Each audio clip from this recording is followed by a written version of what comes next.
You're listening to the Empowered Divorce Podcast, where you practice being the chooser in your life again, one day at a time. Thanks for joining me.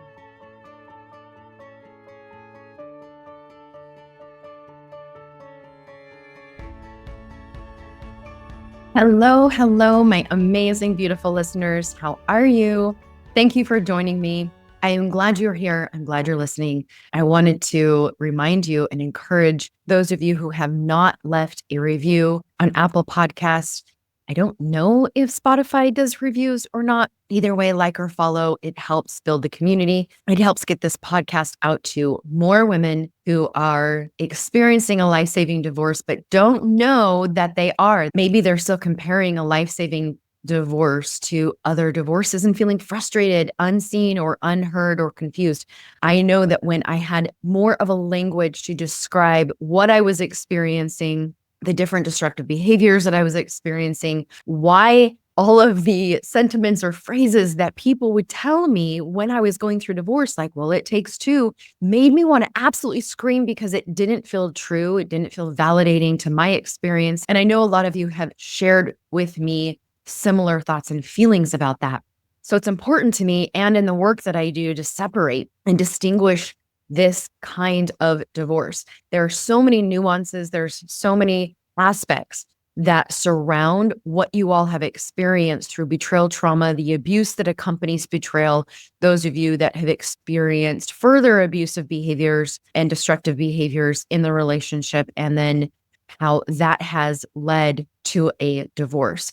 It is different. So please do me a huge favor, hit pause and leave that review. If you aren't following, hit the follow button.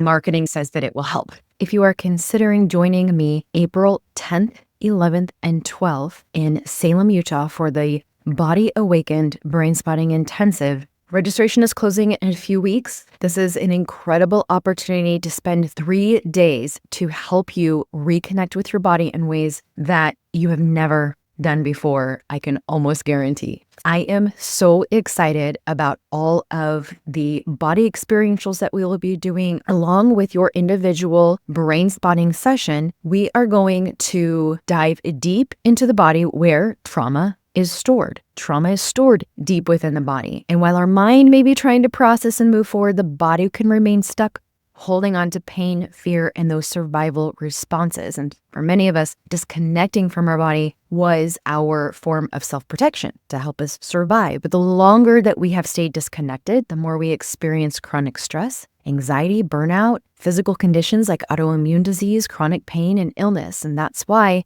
this intensive exists, to help you reconnect to your body in ways that, like I said, you may have never done before. One of the most profound lessons that I've learned, not only from my own healing, but from supporting hundreds of women through betrayal trauma and divorce, is these deep emotional wounds, is that your brain and body know what to heal and when. So in all honesty, you don't need to come to this intensive with something specific to even work on. In fact, I encourage you to come to this intensive with an open mind in a neutral space. I promise what is ready to heal will be healed in this intensive. We're essentially setting the stage for the healing to happen. I 100% believe that your body and brain know what that looks like. No one can force your healing, but we can create a space for it to happen. And that's what this intensive is all about, creating that space, the time, the right environment for your healing to unfold naturally. With 3 full days of deep embodied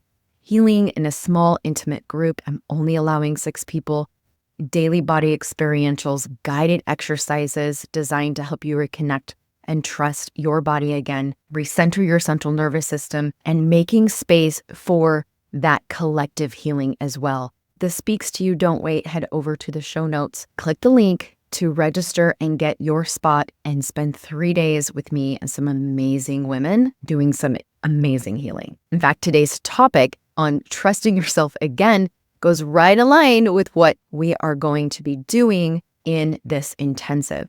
When it's really hard to trust our intuition, to trust our thoughts even, when we are still disconnected to our bodies. So I want to talk to you today about trust, something that I think weighs heavily on many of your hearts. It is the word, it is the act of trust, it's the belief around trust. More specifically, the question, will I ever be able to trust again? And betrayal trauma absolutely diminishes that sense of trust and safety in the relationship. Maybe you've already sworn off trust completely. It absolutely would feel safer that way. You gave your trust before, you believed in someone before, and there might be this part of you that thinks, yeah, well, look at where that got you. Right? Betrayed, blindsided, and abandoned, or rejected, alone. It makes complete sense why you would not want to go anywhere near that pain again. You're protecting yourself.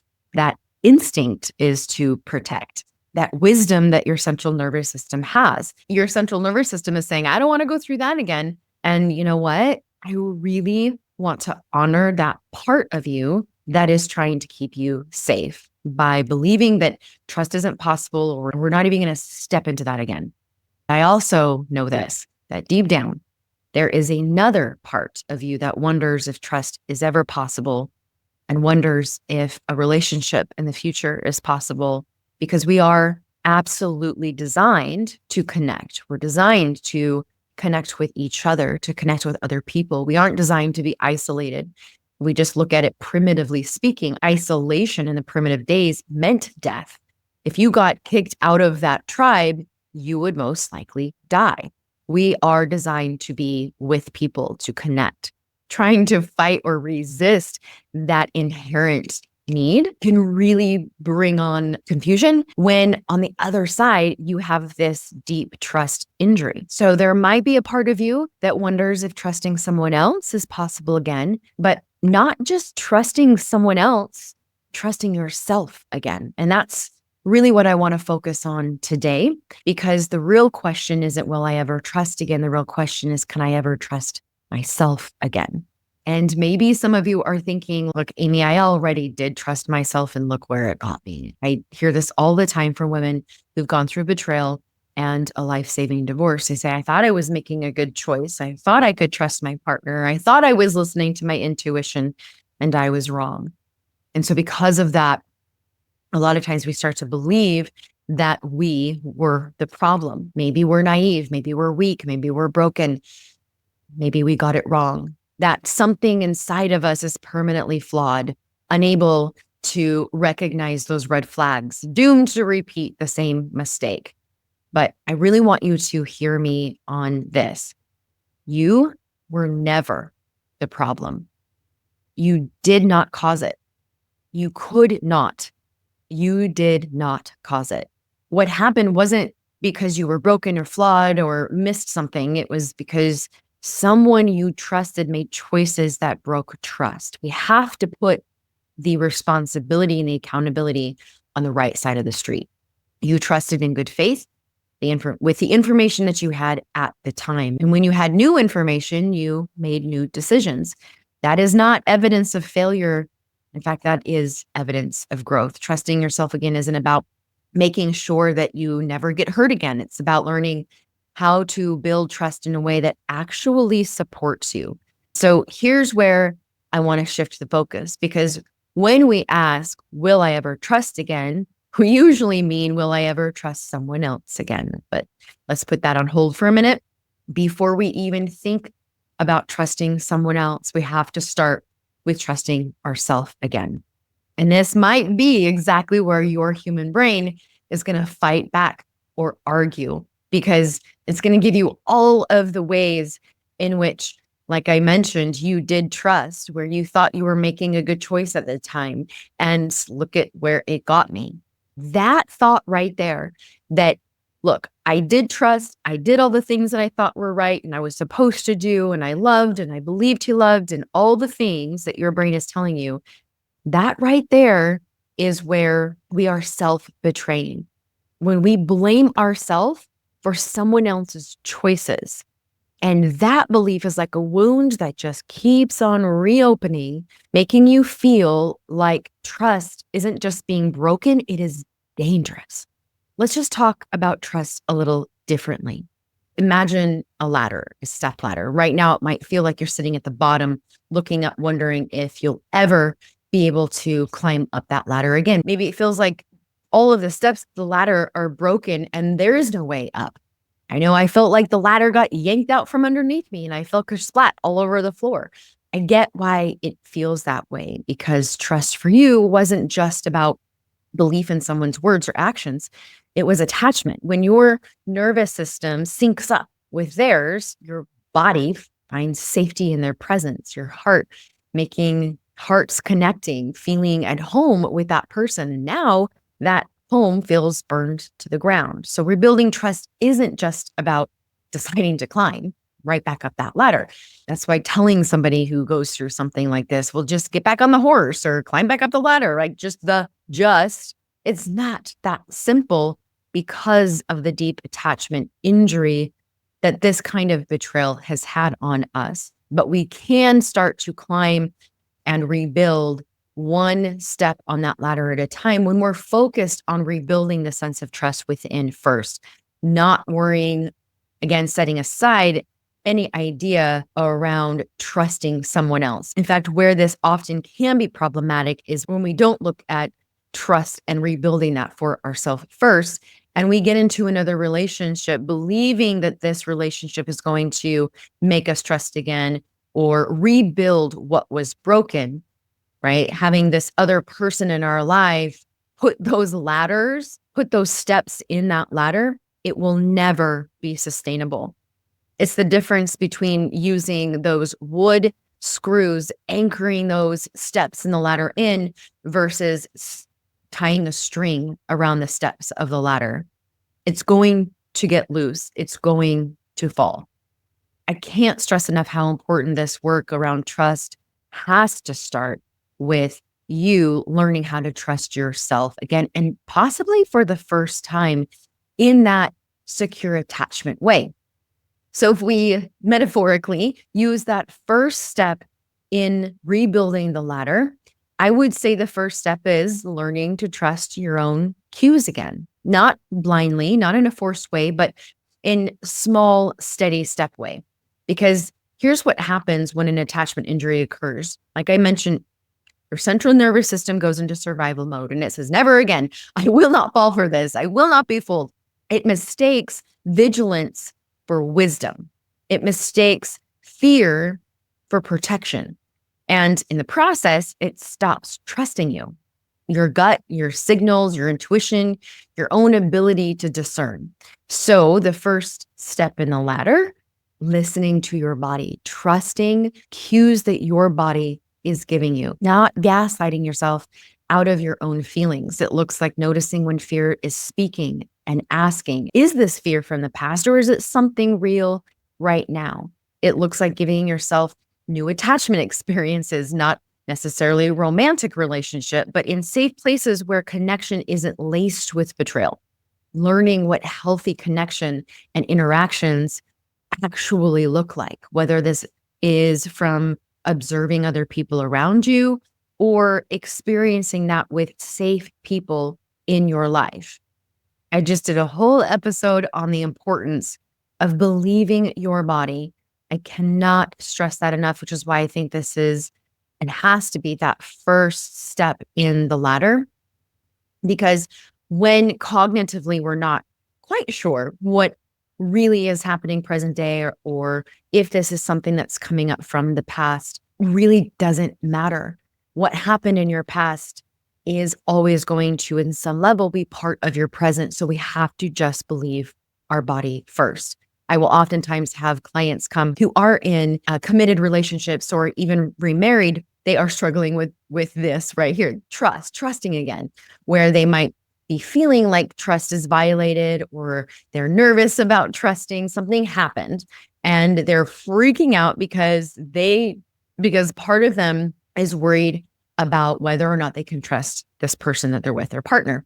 And I will hear consistently across the board my clients say, well, I'm not quite sure where that line is, right? Where do I validate what I'm feeling or what's coming up, but not letting my past dictate the present, or not bringing what happened to me in my past relationship into my current relationship. And I have to say over and over, unfortunately, this is the consequence of trauma, is that trauma part will always be with you as long as you're having this human experience. So there is no line. There is no drawing that line from our past to the present. That part of you that knows about betrayal, that part of you that knows about being deceived, about being lied to, about the trust and relationship attachment injury will be with you always to warn you. Now, here's where healing comes in and why practicing these kinds of tools help, because that level of activation won't be as intense.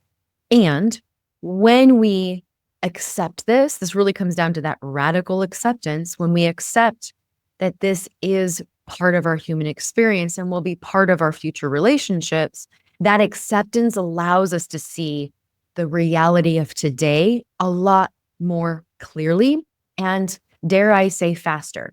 For example, when issues like this come up for me in my current relationship, when I'm making space and honestly normalizing and just validating, you know what?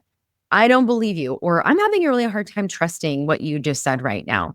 First of all, it helps that my partner does not make that mean anything about him. He does not get defensive. He does not avoid me or push me away or discount what I am saying in that moment. He allows me to take up space and to have feelings. And he's there because he doesn't have anything to hide and he is trustworthy. He can allow me to be in my space with this idea that, you know what, I don't know if I trust you right now. This is secure attachment. He is secure within himself and how he is living his life. So there's no need to be defensive or take it personally. He knows that this trauma part is part of my human experience now. When I notice this come up for myself, I'm not belittling myself. I'm not judging myself. I'm not discounting what's coming up. I'm not mad at myself that this is coming up again. What happens is that I notice it, I validate it, I'm asking more questions to get more clarity because I'm not arguing with this part anymore. I know that this is a part of me and my human experience. I can see the truth of the reality quicker. The more I practice this, the more I hold on to radically accepting that this is part of my experience. I'm not hung up. And the reason why it's faster is because what can slow me down and has slowed me down in the past is I'm arguing against that reality. I'm mad that this is happening. I'm wondering, why am I still here? What am I doing wrong? What can I heal more or faster or quicker? This shouldn't be happening, right? All of those thoughts is what's slowing it down, what's slowing down my ability to see things as they really are. I know I kind of just went off on a tangent there, but I cannot stress enough how often I see this come up, even with those that get into a different relationship. So that's why believing your body first, whether you're in a relationship or not, or whether you swear you're never going to get in a relationship or not, we still need to trust our own body cues first. That's the first step in that ladder of rebuilding trust with yourself. Okay, the second step is rebuilding inner safety. Self-trust isn't about never making a mistake again or never choosing wrong again. And I know a lot of you who come to me or do the dating from within workshop, we really just want to figure out how to get it all right so that we don't get it wrong again. And one of the things that I'll say to those that show up in my dating workshop is that you didn't get it wrong the first time. Part of trusting ourselves again is radically believing this as well, because you made the decision, you made the choices that you did with what you knew at the time. It is just mean. It's just downright mean and rude to judge our past self, to judge our past knowing and information that we had at the time with what we know today. So you got it right with what you knew at the time. And you can't do that hindsight 2020 look back and regret. It's just mean to do to yourself. So stop being mean to yourself if you're doing that, which is why trust isn't about never making that mistake again. It is about knowing that no matter what happens, you will have your own back. One of the ways that I started practicing this for me early in my recovery, one of my coaches gave this to me and I loved it ever since. because I didn't quite trust myself and I didn't quite believe that I had my back. So to cultivate this belief, I played around with the idea of, all right, well, if I did believe that I have my own back, if I did believe that I could trust myself, then what would I do? Or what would I think about this particular situation or whatever, right? But I liked framing it that way. It's what we call a bridge thought.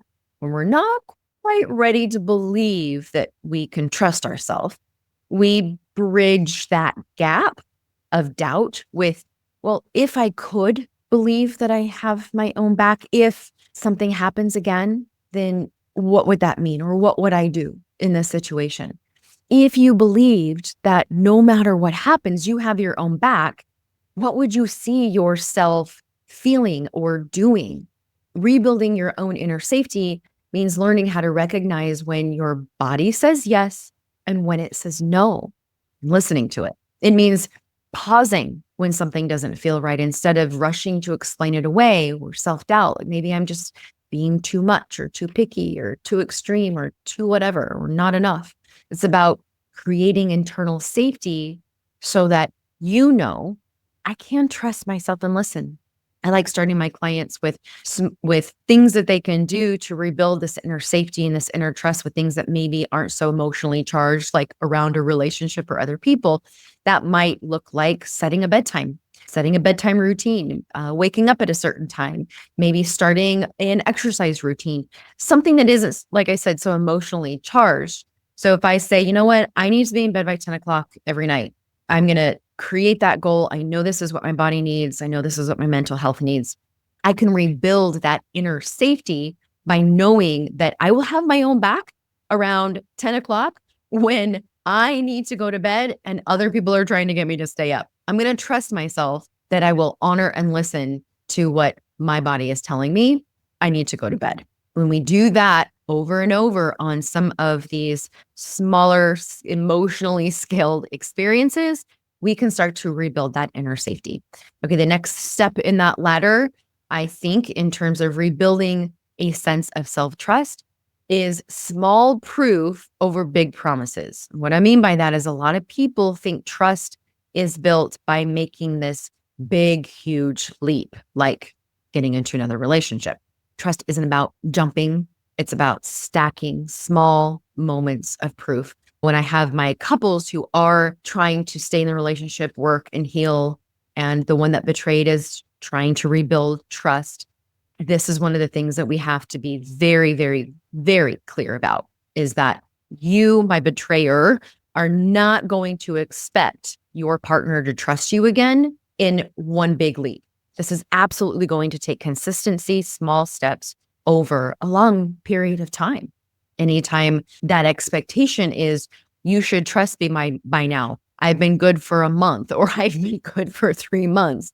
I will just shut that down so quick, because that is not how trust is rebuilt after this kind of injury with the partner that injured.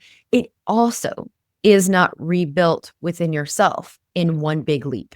It's still going to take consistency over time. So, for example, like I mentioned last time, can you trust yourself to rest when you're tired? Can you trust yourself to say no when something doesn't feel right? Can you trust yourself to take up space without apologizing? Each one of these choices is another step on that ladder. Okay, another step, trusting your healing process. Trusting yourself doesn't mean you're never going to feel fear. You're never going to feel doubt. You're never going to feel pain or hurt. It means trusting that when those feelings and experiences come up, they don't drown you, they don't ruin you, and they don't define you. That you don't have to have every answer today. That healing isn't about reaching some final destination where everything is perfect and fine and happy and rainbows and butterflies. Sometimes we try to protect ourselves and wall off and get on this island and build barricades and barricades around the island to protect from pain, to protect from those feelings. And it just isn't possible. Certainly not long term. You might be getting some relief from that, from those of you who are building up all of those barriers. But ultimately, like I said in the very beginning of today's episode, we're made for connection. Real healthy living is not living on our island with all of the barricades. Trust your healing process. And part of the healing process is leaning into connection, leaning into vulnerability, trusting that you're capable of navigating whatever does come next. That's why this one comes after what I said before, as you practice believing that you've got your own back, believing that you can trust you, that if other people with which we cannot control, we cannot predict, make choices that we feel hurt over, that we can feel hurt and that we can protect ourselves from further hurt.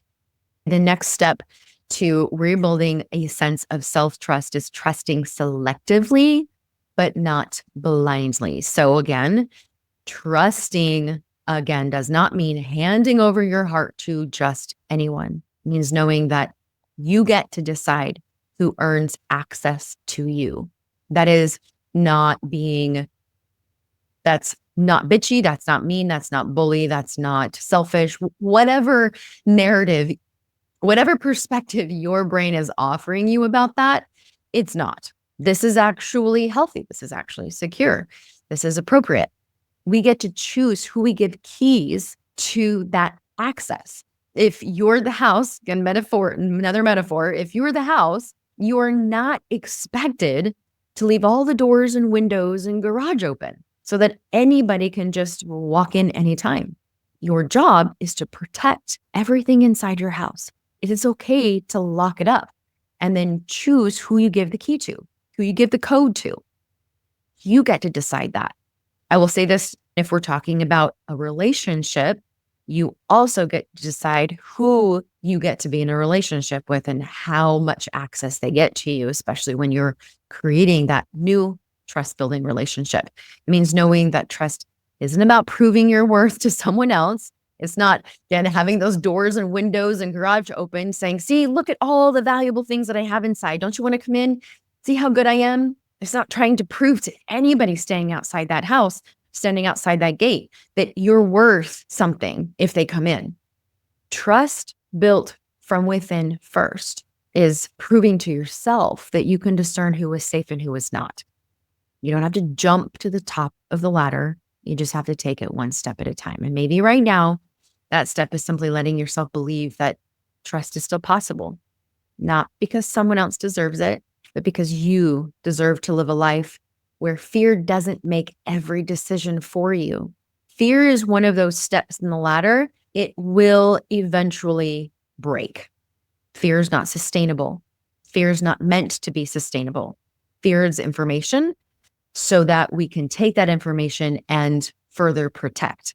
If we're putting fear in the ladder as a way to prevent future hurt or pain, it will always break.